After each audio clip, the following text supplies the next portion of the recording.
¿Listo para recibir palabra de Dios? ¿Sí? ¿Tiene papel y lápiz? ¿Tiene usted la oportunidad de tomar sus apuntes?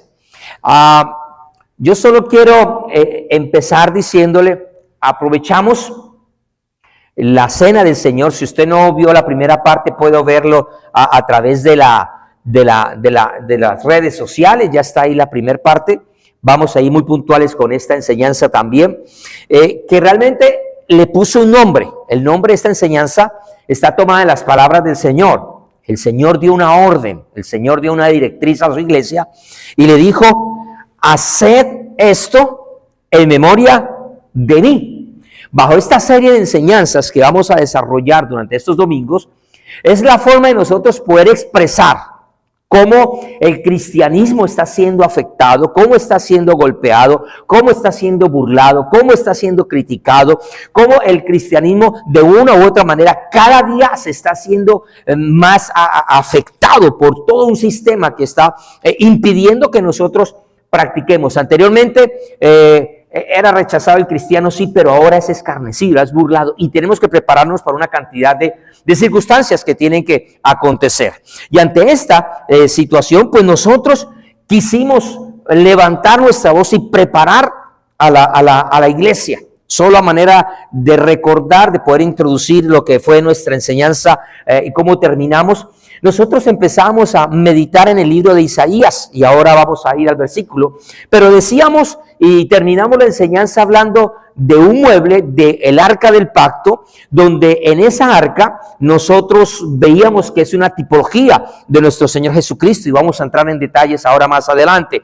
Sin embargo, cuando nosotros miramos esta arca que representa a Cristo, de verdad, todas y cada una de las partes que usted encuentra en el tabernáculo, todo lo que conforma el tabernáculo es una tipología de Cristo, nos habla de nuestro Señor Jesucristo. Todo lo que hay en el Antiguo Testamento, incluso las fiestas, las reuniones, celebraciones, todo apunta hacia un Salvador. Y cuando nosotros estábamos hablando hace 8 días acerca de esto, dijimos que este elemento del arca del pacto representa 4 cosas, o nos habla de Cristo en 4 cosas. Lo primero que dijimos fue que esa arca nos habla a nosotros como arca del pacto, nos habla a nosotros de la divinidad de Cristo. Esa arca del pacto también nos habla a nosotros de la humanidad de Cristo.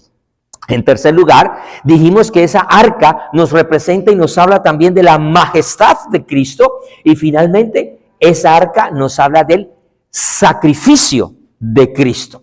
Dijimos que esa arca era hecha de una madera que era incorruptible. Es madera de acacia, que habla de la humanidad, habla de la parte humana de Jesús. Y cuando hablamos del material que recubría esa arca, hablábamos del oro como metal de la realeza y de la divinidad de Dios. Ahora, de nuestro Señor Jesucristo. Había unas dimensiones, la idea no es entrar en este elemento del arca, pero decía, yo rescataba 2 cosas muy importantes, de las cuales solamente hice énfasis en la primera y quiero hacer énfasis ahora en lo siguiente. Sobre esa arca, cuando estaba en el tabernáculo o en medio del desierto, reposaba sobre ellos una columna, que usted va a leer en el libro de Éxodo, en diferentes partes del Antiguo Testamento, donde una columna venía desde la misma gloria, de la misma presencia de Dios, y venía sobre el arca y reposaba allí. Y cuando el arca se movía, entonces la nube se movía y era la señal visible de que el pueblo tenía que marchar, que tenía que avanzar. Y cuando el Señor paraba en algún lugar y paraba el arca allí, entonces el pueblo tenía que ahí acampar. Y encontramos uno de los versículos lemas que Claudia y yo en nuestro ministerio hemos tenido. Moisés hablando acerca de esto, del movimiento del arca, de la presencia de Dios. El Moisés dice, o el pueblo dice: al mandato de Jehová acampamos y al mandato de Jehová partimos. Si la presencia de Dios se mueve, nosotros nos movemos hacia donde está la presencia de Dios. Por favor, dígale a la persona que está a su lado con todo el cariño, dígale: hay que buscar la presencia de Dios. Y de esto podríamos hablar mucho, hablar de la presencia de Dios. Pero lo que quiero hacer es la diferencia que hay entre la presencia de Dios, que en hebreo es la palabra Shekinah. Seguramente usted ha oído hablar de ese término, de esa expresión. Pero hay otro término que es diferente. La presencia de Dios caía desde la misma majestad de Dios allá en el cielo, y venía esa columna y caía sobre esta arca. Pero cuando llegaba y reposaba en esta arca, ya el término hebreo no era Shekinah. Todo esto se llamaba la Shekinah, la presencia de Dios. Ahora, cuando caía sobre este lugar, cambia el término. Ya hay otra expresión, y es la expresión hebrea, el kabod, kabod con K. Y ese kabod habla de la gloria de Dios. Y una cosa es la presencia de Dios y otra cosa es la gloria de Dios. Ese kabod o gloria significa peso.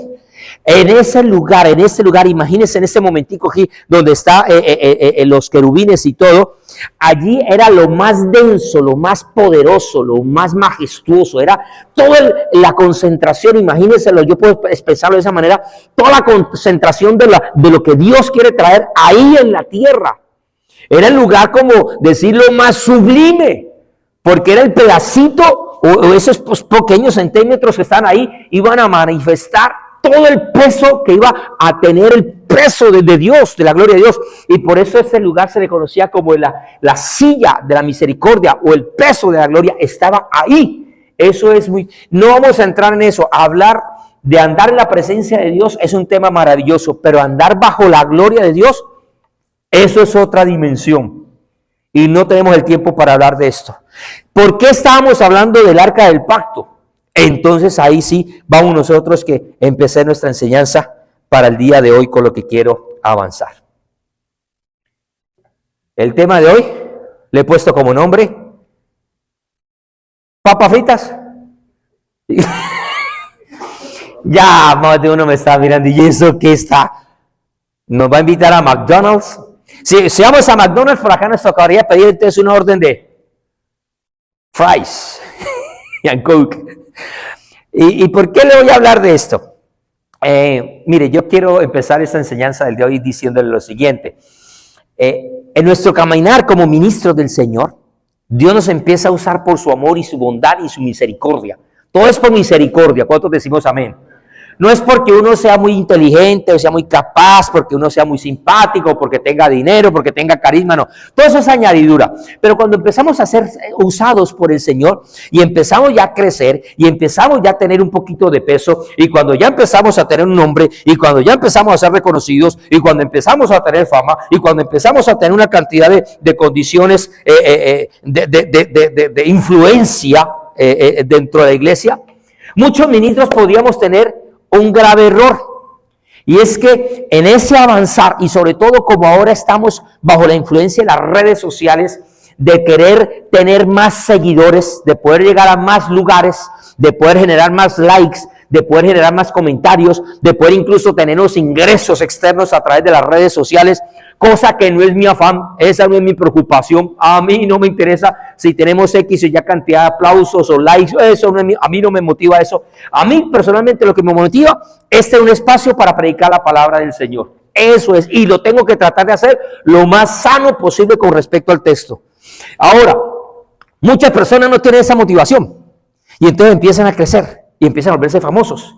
Y cuando empiezan a volverse famosos y ya son de importancia, entran en la misma competencia que entran algunos artistas, algunos cantantes que tienen que tener vigencia, que tienen que tener relevancia, que tienen que tener importancia, que tienen que estar sonando en la boca de la gente, del pueblo. Y entonces el artista que está perdiendo vigencia, ¡pum!, hace un chisme o hace alguna cosa o se casa por allá o dice tal cosa, sale con un disparate, entonces la gente vuelve a hablar de ellos y vuelven otra vez a volverse ellos populares. Ellos quieren estar popularmente, y eso lamentablemente pasa en algunos hombres de Dios, en algunas personas. Yo creo que nuestro afán aquí y nuestro propósito aquí en la tierra es de ganar almas. ¿Cuántos decimos amén? El propósito de cada uno de nosotros es ir y ganar personas para nuestro Señor Jesucristo. Yo creo que el propósito por el cual estamos aquí en esta tierra es el de poder ser portadores de la palabra del Señor, de nosotros poder ser de los que anunciemos las virtudes de aquel que nos llamó de sus tinieblas, de las tinieblas a su luz admirable. ¿Cuántos decimos amén? Debemos de ganar almas, debemos de salvar a los perdidos, debemos de extender el reino, pero esto hay que hacerlo de la manera correcta y hay que hacerlo con la motivación correcta. Pero algunos no tienen esa motivación. Y cuando uno no tiene esa motivación correcta, y cuando entonces uno entra en esa dinámica del ministerio y de la fama y de la popularidad y de las invitaciones y todo eso, pues puede empezar uno a tener una cantidad de comparaciones. Y uno como ministro empieza a compararse, o la iglesia empieza a comparar con otra iglesia. Esta más grande, esta más pequeña, esta suena mejor, esta tiene más luces, este es más popular, este es más chistosito, este pastor me gusta, este no me... Empezamos a compararnos. Y eso es un grave error. Empezamos nosotros a tener otro error, como el querer tener la aprobación de la gente. Que los videos y todo esto tengan más likes y no menos dislikes. Empieza la gente o los ministros a tener una cantidad de desaprobación, o incluso pueden entrar en momentos de depresión. Porque como se compara, y como el otro le fue mejor, como el otro empezaron a invitar más, como ese pastor de dónde salió, y por qué ese muchacho por allá, y empezamos nosotros, si yo soy fulano de tal, si yo tengo tantos años en el ministerio, y empieza a tener una gran cantidad de errores. De afanes, sí, también entra el afán, la persona de querer alcanzar más y tener. Y con esto también entra el orgullo. Porque ya el ministro ya es el pastor fulano de tal, ya es el que sale por los videos, ya es el que viaja por el mundo, ya es el que lo invita, y se vuelve también un hombre orgulloso o arrogante, prepotente, hombres y mujeres. Entra la vanagloria. Y no falta sino un gradito, no falta sino una pequeña dosis que el enemigo pueda sembrar en el corazón del ser humano, del ministro, una sola cosita, y eso le puede dañar el corazón y puede desviar al obrero. Y en medio de esas circunstancias, pues hace algún tiempo, un hombre que comenzó bien, en ese afán de querer crecer, de avanzar, de volverse popular, de llenar estadios, que de hecho llenó estadios, que viajó y ha viajado por muchas partes del mundo.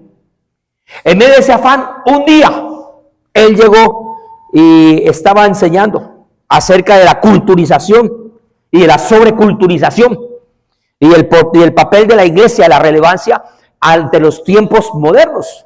Y entonces ese hombre empezó a hablar y a decir que uno podría celebrar la cena del Señor, en lugar de comer pan, hacerlo con papitas fritas, y que en lugar de vino se podía hacer con Coca-Cola. Así dijo él. Y entonces dijo, no, y después toma a forma sarcástica, y entonces su frase dice, mire, al hacerlo de esta manera, son frases textuales colocadas de él, él dice, mire, al hacerlo con papitas fritas y con Coca-Cola, técnicamente no hay pecado. Él dice eso. Y entonces uno llega, y los que tenemos los oídos ahí, como el pastor David, que escucha, y dice, ¿qué es lo que está diciendo este hombre? ¿Cómo así que técnicamente no hay pecado? Y luego añade y dice, mire, para que a algunos de los débiles o de los religiosos no se hieran en sus sensibilidades, para no herir sensibilidades, para no ser tropiezo para muchos, él afirma, dice, la cena hay que tomarla entonces con jugo de uva y con pan sin levadura, pero lo dice en forma sarcástica, lo dice no en una forma sana. Y él finalmente dice, hay cosas que hay que respetar. Y entonces él habla acerca del tema de la cultura, de la culturización. Ahora, entonces, cuando usted y yo somos hombres que amamos la palabra del Señor, porque amamos la palabra del Señor, dígame, cuando amamos al Señor y nos preguntamos, nos tenemos que preguntar. Si hace 8 días empezamos hablando de cómo gente inconversa ataca el cristianismo, hoy quiero comenzar con un ataque frontal a la doctrina de Cristo, pero no de gente de afuera, sino de gente de nosotros. Gente que está en ese medio de afanes de ser vigente, de estar saliendo, de estar vigente en todas las cosas. Ese hombre, ¿sabe qué dijo una vez? Que llegó y dijo, ese hombre no le voy a decir el nombre del personaje, porque eso no sería ético, pero ese hombre de otra enseñanza dijo que la gracia de Dios era como una prostituta. Más de uno yo sé que casi se persigna también cuando escuchó esto. Pero es un predicador que lo siguen multitudes. Arrastra gente, decimos en Colombia, arrastra. Ese término muy colombiano, ¿cierto? Arrastrar gente, atrae gente. Pero cuando nosotros pensamos en estas frases, yo quiero hacerle la siguiente pregunta. ¿Será que usted y yo tenemos que tomar la cena por respeto? ¿Hay que tomar la cena con respeto o por respeto? Es diferente. Con respeto, pero ¿será que solamente se toma por respeto? Usted viene a tomar la cena por respeto. Es como cuando usted le dicen, mire, le hicimos una cremita de cebolla, tome cremita de cebolla. Y si a usted no le gusta la cebolla, usted dice, no, yo la recibo y me la tomo por educación, por respeto. ¿Será que solamente hay que participar por respeto? Cuando nosotros miramos, yo quiero preguntarle, ¿será que nosotros tomamos la cena del Señor por costumbre? ¿Debe hacerse por costumbre? ¿Porque es algo cultural? ¿Por qué la celebramos con pan y con vino? ¿Por qué la celebramos como nosotros la celebramos? Porque es que hay que celebrarla para no herir la sensibilidad de algunos, como decía este predicador, para no herir sensibilidad. ¿Será que hay que tomarla con esa actitud, con esa motivación? ¿Será que hay que tomar la cena?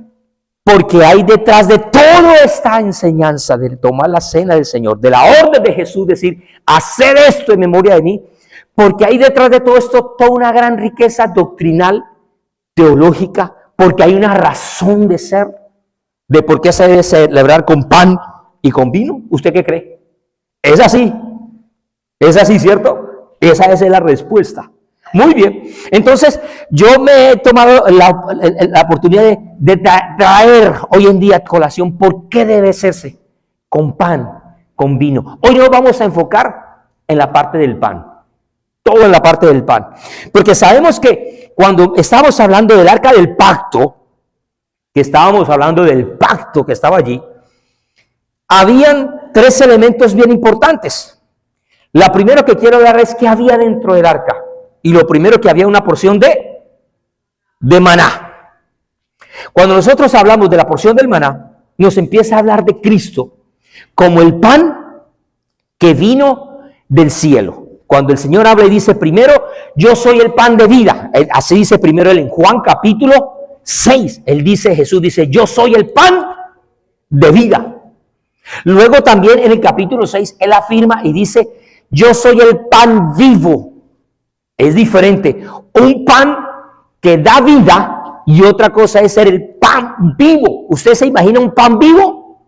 No, usted no se lo imagina, porque el pan está muerto, es algo inerte, es algo hecho con harina y levadura y una cantidad de cosas, pero eso no tiene vida. Ahora, cuando Cristo dice, yo soy un pan vivo, eso, no, un mexicano hubiera dicho el pan Bimbo, pero no es pan Bimbo, es el pan vivo. Cuando Jesucristo dice, yo soy un pan vivo, eso es algo que la gente, los religiosos y la gente en Israel nunca habían escuchado. Es algo nuevo, diga conmigo, es algo nuevo. Y después llega y dice, mire, ustedes están muertos, parafaseando. Y el Señor dice, ustedes necesitan comer de su carne y también debemos de beber su sangre para poder permanecer en Él.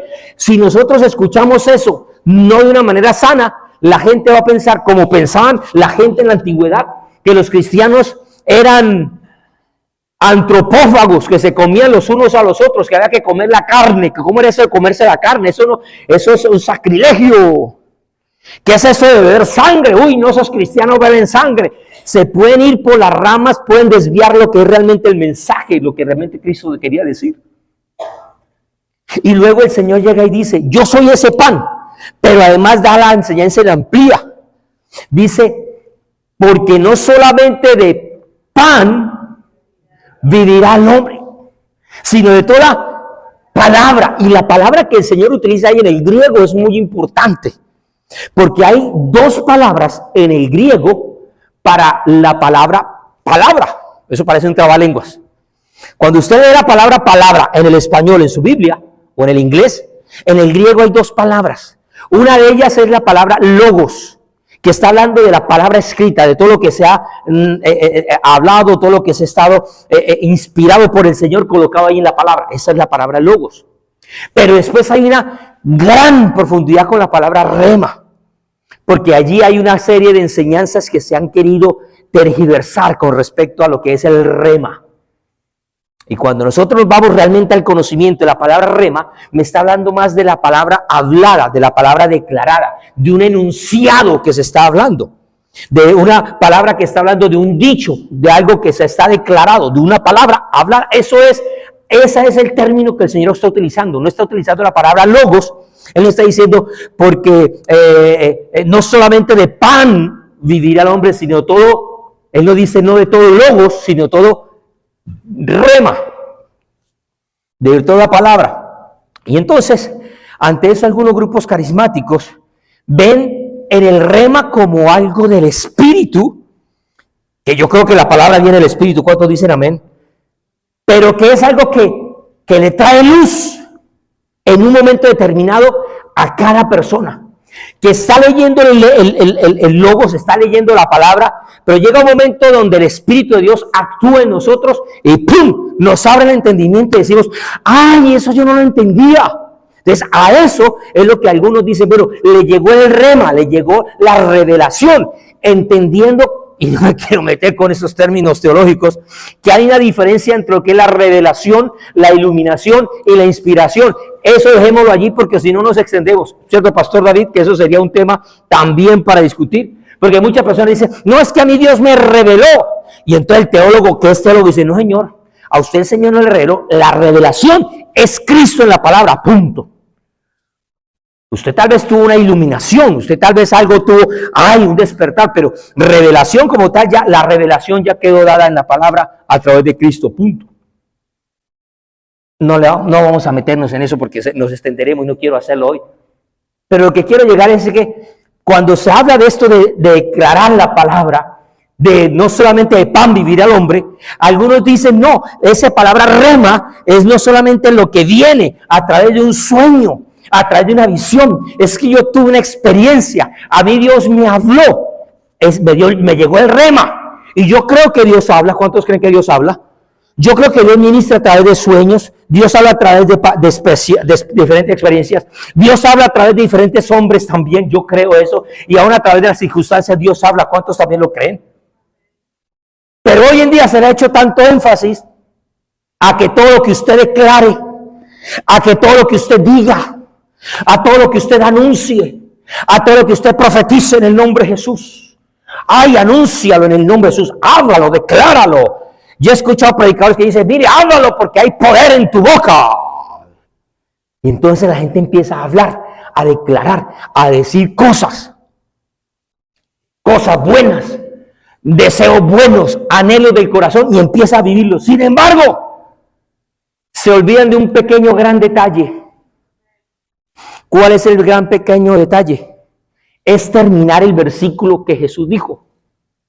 Él dijo, no solamente de pan vivirá el hombre, sino de toda rema, toda declaración, pero declaración que viene ¿de quién? Que sale de la boca de Dios. Y ahí es donde está el problema de muchos cristianos frustrados que han pasado ya días, meses y años profetizando, denunciando, declarando y diciendo, imponiendo y todo, pero Dios nunca ha hablado de eso. Dios no ha dicho eso. El rema viene es cuando realmente Dios habla con su boca, porque yo creo que Dios habla. Y el maná que había ahí en ese lugar era el alimento suficiente para poder alimentar a cada persona que estaba en ese pueblo trajinando en el desierto. Diga conmigo, es suficiente. Entonces, cuando hablamos del maná como tipo de Jesús, me voy a encontrar que ese maná me va a mí a hablar de lo siguiente. Vámonos a una base bíblica. Abra su Biblia, Éxodo capítulo 16. Allí lo tiene usted, pero qué bueno que usted pueda abrir sus logos, su palabra, escrita, para que a través de ese logos usted pueda entender también lo que Dios habla, lo que Dios quiere decir, lo que Dios quiere expresar. El pueblo de Israel era muy bueno conociendo logos, se sabía el logos, recitaban, los niños desde pequeña portada recitaban versículos, textos, pero ya tener la realidad de lo que vivía, de lo que estaba leyendo, difícil. Gracias a Dios, a nosotros no nos pasa eso. Dígame, porque es el Espíritu de Dios el que le da vida a la palabra. Nos hace entender. En Éxodo capítulo 16, versos 14 en adelante dice, y cuando el rocío cesó de descender, he aquí sobre la faz del desierto una cosa menuda, redonda, menuda como una escarcha sobre la tierra. Y viéndolo los hijos de Israel, se dijeron unos a otros. Yo me imagino a esa gente con cara de asustados, de asombrados, de qué es lo que había ocurrido en la noche anterior. Y dijeron, ¿qué es esto? Porque no sabían qué era. Entonces Moisés les dijo, es el pan que Jehová os da para comer. Y entonces nos encontramos con esa palabra maná, que la palabra maná es traducida como, ¿qué es esto? Diga conmigo, ¿qué es esto? Cuando estamos hablando de esto, yo me imagino un pueblo que se está encontrando con algo que era totalmente novedoso, algo nuevo para ellos, algo que era inusual. Empezando que caiga comida del cielo. ¿A cuántos aquí les ha comido un pedazo, le ha caído un pedazo de carne del cielo? ¿No? ¿Le ha caído un pedazo de pan? A no ser que usted vaya caminando por la calle y la mujer del segundo piso está peleando con el marido, ¡pum! Y le cayó fue el pan a usted. Es lo único. Pero ese pueblo de Israel en medio del desierto, que había comido de antemano, que había salido con comida de Egipto, que había tenido provisiones, que tenía ganados, que tenía crías, pues que habían podido comer, que habían llegado a Elim y habían encontrado unas palmeras con dátiles, que hubieran tenido cierto tipo de comida. Llegó un momento donde se van a descubrir una comida que era totalmente diferente, inusual, algo desconocido para el gran conocimiento de los israelitas hasta su tiempo. Era algo que era totalmente intrigante, algo que intrigaba. Recoger esa cosa menuda, de tenerla en su mano y decir, ¿qué es esto? Es algo que intriga, es algo que llama la atención, es algo que invita al pensamiento, a la creatividad, es algo que se sabe lo común. Y cuando ellos tienen eso en sus manos, para eso desconocido, es algo que el Señor nos va a hablar de todo lo que representa, de todo lo que simboliza y de todo lo que iba a pasar más adelante. Porque ellos iban a comer un maná que diariamente tenían que comer y al día siguiente iban a tener hambre. Pero ahora Cristo está hablando, yo soy un pan. Dice, yo soy el pan que descendió del cielo. Ya ellos se llegan a recordar, ay, mis abuelos contaban que había un pan que caía del cielo. Era el maná. Ya ellos empiezan a asociar, pero ahora Cristo empieza a decir la diferencia o la profundidad mejor de lo que iba a representar. ¿Qué representa? ¿Qué habla de ese maná? Número uno, habla de la humildad. ¿Por qué habla de la humildad? Porque cuando ellos toman en sus manos esa novedad que está ahí, eso nuevo entre sus manos, dice que era pequeño. El verso 14 dice que era pequeño. Y cuando me hablo de algo pequeño, yo me acuerdo de un Jesús que siendo Rey de Reyes, de ser Señor de Señores, viene y habita entre nosotros los hombres. Se hace como un humilde bebé. Y yo no sé si usted su corazón se le enternece cuando ve un lindo bebé. Cuando el bebecito hace sus pucheros, cuando abre sus gestos, cuando hace algún gesto, a usted se le enternece el corazón. Pero cuando el bebé hace, ahí sí ya no se le enternece el corazón. Hay algunos que dicen, ¡uy! Se lo entrega a la mamá. Tome, cámbielo. Y nosotros no nos imaginamos a Jesús como un bebé que hay que cambiarle pañales, por ejemplo. ¿Usted no imagina a María diciéndole a Jesús, oye Jesús, ¿qué estás comiendo? Hola, mira. Usted no se imagina esa parte de Jesús. Usted siempre se imagina a Jesús caminando entre en las playas, caminando de una manera muy elegante, dando tremendos discursos, diciendo sermones, parábolas. Usted no se imagina a Jesús con una naturaleza humana. Usted no se imagina a un Jesús sudado en medio del desierto. Y en ese tiempo, en los desiertos, cuando él caminaba, no había tanta agua, no había donde ducharse todos los días. Usted no se imagina a un Jesús que además de estar sudado, de estar también todos varios días sin bañar, en ese tiempo tampoco había desodorante. Usted no se imagina a un Jesús que cuando le ataba la mano, ¿usted se imagina a Jesús eso? No. Porque a veces sobredimensionamos a Jesús. Y la Biblia me dice que él fue un hombre semejante, se hizo igualito que cada uno de nosotros. En ese tiempo no había Colgate, no había crema dental. Eso es aquel que ellos no podían entender, porque ellos estaban esperando un salvador, los israelitas, los hebreos estaban esperando a un rey, un nuevo David, un hombre poderoso. Y cuando aparece ese pan, ellos también, como cuando dieron el maná, dijeron: ¿qué es esto? ¿Qué es esto? Cuando hablamos del maná, me habla de su naturaleza eterna, porque la Biblia dice que era redondo. Y cuando hablamos de la redondez, habla de un elemento que no tiene comienzo ni tampoco tiene fin. Nos habla entonces de ese círculo de la eternidad. Usted lo va a poder ver en algunas apreciaciones de la Escritura acerca de ese Dios eterno que no tiene principio, que no tiene fin, que Jesucristo es el mismo ayer, hoy y por los siglos, que es el alfa y la omega. Y de esto ya hablamos en otro anterior sermón. Me habla también, número 3, acerca de la santidad. Diga conmigo: santidad. Porque dice que ese maná era blanco. Y eso nos recuerda a nosotros su pureza. Nos recuerda a nosotros esa condición de no tener pecado. Porque Jesús es el santo Hijo de Dios. No solamente nos habla de su humildad, de su eternidad, de su santidad, sino que también nos habla de su dulzura. Y cuando yo leo el libro de los Salmos, por ejemplo, en el capítulo 34, hay una invitación que dice: gustad y ved qué bueno es Dios. Diga conmigo: Dios es bueno. Pero no se puede conocer qué tan bueno es hasta que usted lo haya probado.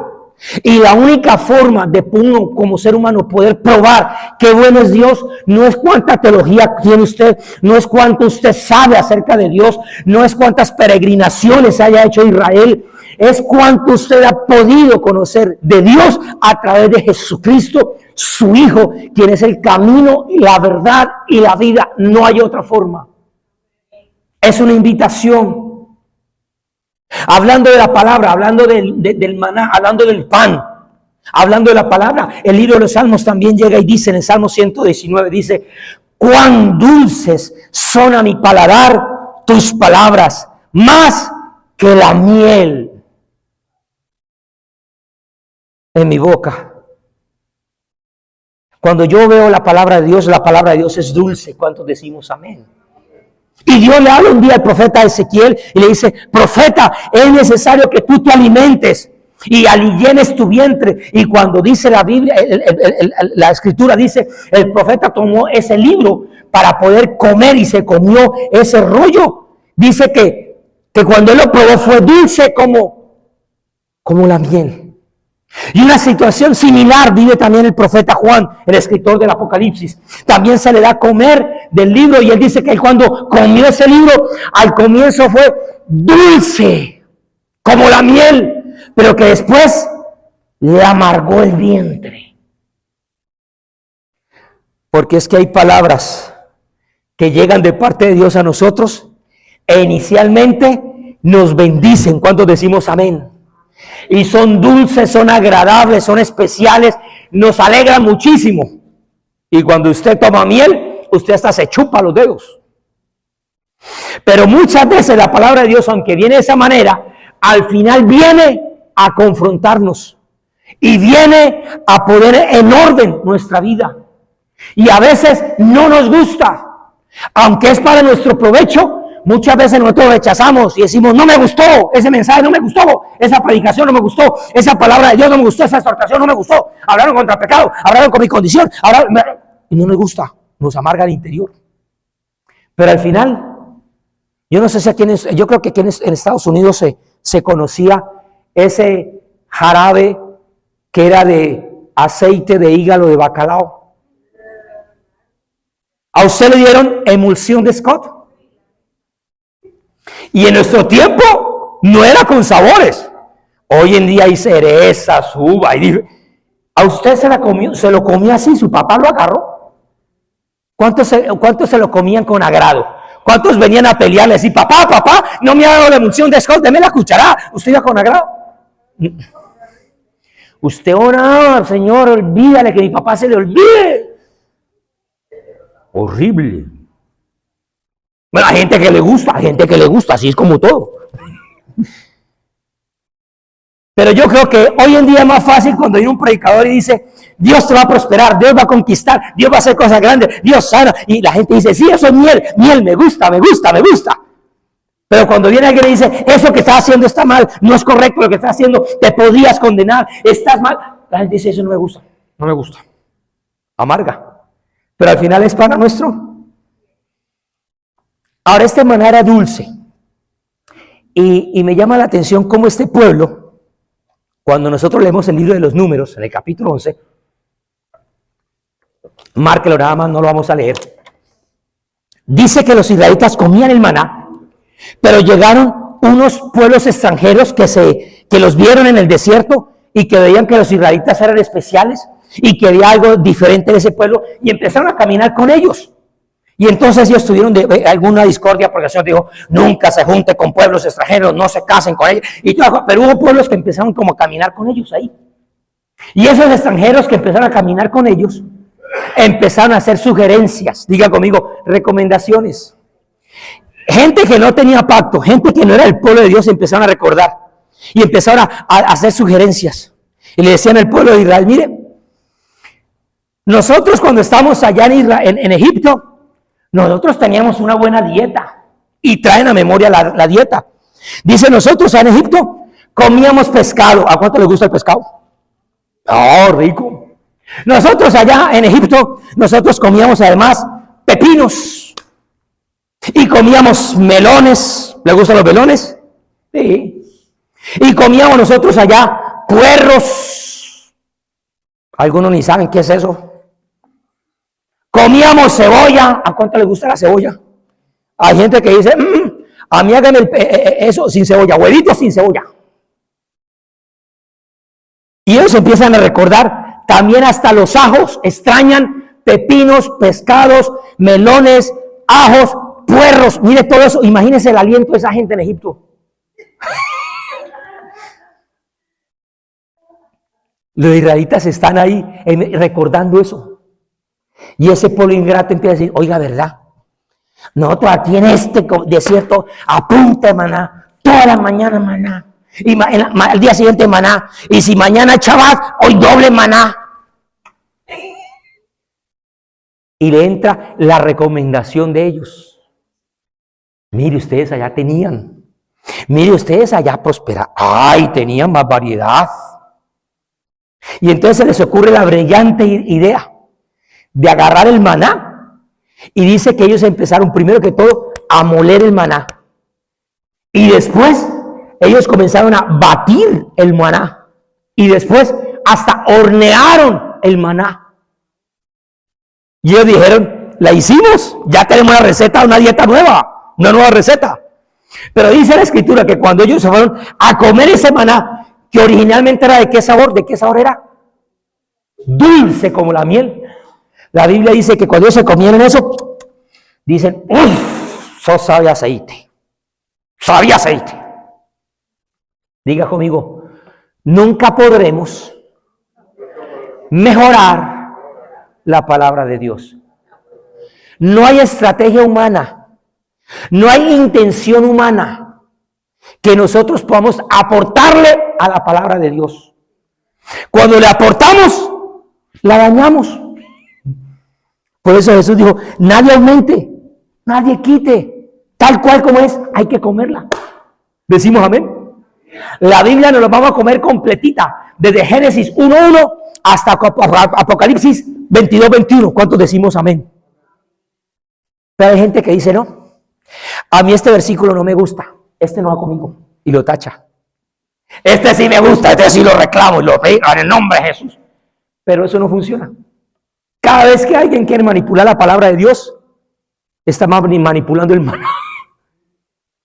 Y si el Señor no aceptó eso en el Antiguo Testamento, que le manipularan el maná, ¿usted cree que Él va a permitir que le manipulen a Él, que es la palabra, el pan vivo que descendió del cielo? Número 5, perdón. El maná dice que era dulce, pero también nos alimenta. Diga conmigo, la palabra de Dios es suficiente para estar bien alimentados. ¿Sabe qué pasa? Cuando nosotros comemos buena palabra, cuando usted está bien alimentadito, usted no tiene necesidad de estar buscando nada en otro lado. El problema está en que nosotros, lastimosamente, como dicen los norteamericanos, comemos mucho junk food. ¿Lo dije bien? Junk food, comida chatarra. Nosotros andamos con hambre y nos desviamos al McDonald's a comer fries, hamburguesa y rápido una Coca-Cola. Y uno se llena, pero su cuerpo se está alimentando. No. Y si su esposa lo ha llamado, le dice, mi amor, ven pronto que te hice una rica chuletica. Pero usted tenía tanta hambre, que no aguantó y se metió al McDonald's. ¿Será que usted va a comer con agrado la chuletica que le hizo su esposa con tanto amor? Y eso pasa. Hoy en día hay muchos cristianos que por estar comiendo mal alimentados, comiendo pan de aquí, pan de allá, come por aquí, come por allá, come aquí, se mete al restaurante de acá, baja la prédica por aquí, se mete a escuchar a fulano y tal, y le llega el youtuber de por acá, y alguien le manda por el WhatsApp otro. Tiene tanto, que hay muchos cristianos que están indigestados. ¿Sí? Hay muchos que tienen llenura, que está indispuesto, está inflado, tiene ha comido mucha comida chatarra. Están pesados. Y cuando el Señor les quiere hablar, a dar una buena palabra, no, ellos ya tienen prejuicios en su mente, ya tienen prejuicios en el corazón, ya tienen voz interior. Y entonces hay algunos cristianos que vienen a comer buena palabra. Claro, no son ninguno de los que están acá, pero en otros planetas pasa. Ellos ya tienen esa acidez. La indigestión da eso. El nombre técnico de la indigestión, yo lo busqué, se llama dispepsia. Hay muchos cristianos con dispepsia. Ya tienen acidez. ¿Por qué? Porque en el pasado les pasó algo. Un pastor le dijo algo. Alguien en la iglesia le hizo algo. Algo tuvo que ir. Entonces ya la persona ya está prevenida. Ya está prevenida. Ya no viene con hambre a recibir de Dios, sino que ya está con prejuicio. Ya tiene una cantidad en su corazón. Hay gente que está desganada. No recibe la palabra con agrado, con ganas. Ya tienen inapetencia también. Ya no comen. Se conforman con cualquier cosita. Yo sé que el tiempo me está yendo y quería hablar mucho más, pero quiero ser respetuoso con el tiempo hoy. Pregunto, ¿cree que eso pasa en la iglesia hoy en día? Lamentablemente sí, que nos puede pasar a nosotros, pero que necesitamos nosotros. Y gracias a Dios que estamos a tiempo de poder corregir y tener la oportunidad de comer buen pan, buen alimento, alimento que bendice nuestra vida. Dejamos por hoy, porque ya el tiempo se fue, pero esto del maná sigue. ¿Cree que esto le bendijo, le alimentó, le aportó un poquito a su vida? Si es así, póngase de pie y démosle gracias al Señor y vamos a orar para poder terminar y poder nosotros seguir con este día. Mi invitación, mientras usted se alista, es que usted tenga hambre de buena palabra. No se deje engañar con cualquier mensaje que diga, así dice el Señor. Porque el Señor dijo, muchos van a decir, así dice el Señor y yo no he dicho nada. Y hay gente que está recibiendo predicaciones, mensajes, creyendo que es Dios hablando. No solamente de pan vivirá el hombre, sino de toda palabra que sale de la boca de Dios.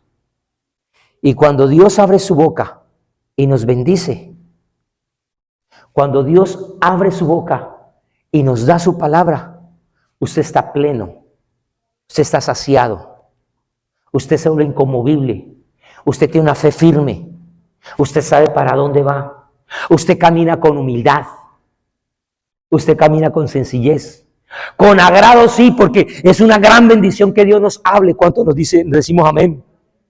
Que Dios exprese con sus santos y benditos labios nuestro nombre, eso ya es algo que... Y que se tome el trabajo. Yo me imagino a Dios mientras el pueblo de Israel está durmiendo, el Señor en las mañanas, tipo 1 o 2 de la mañana levantándose. Yo me imagino a Dios levantándose a la 1 de la mañana. Él no duerme, pero yo me lo imagino. Y Él bañándose, lavándose las manos, se pone el delantal y empezaba a amasar y a preparar un maná para que su pueblo a la mañana siguiente, al amanecer, tuviera que comer. Y Dios se prepara para darnos buen pan. ¿Cuántos decimos amén? Pero lastimosamente, Él todavía se prepara para darnos buen alimento y nosotros nos damos el lujo de dejarle la mesa servida. Le menospreciamos el alimento. Decimos, me gustó, pero no tanto. Cada predicación que se da, cada mensaje, cada enseñanza, es para honrarlo a Él antes de nosotros honrarnos. No es para nosotros volvernos famosos. No es para que nosotros nos volvamos el predicador internacional conferencista. No es para eso. Es para que todos seamos alimentados.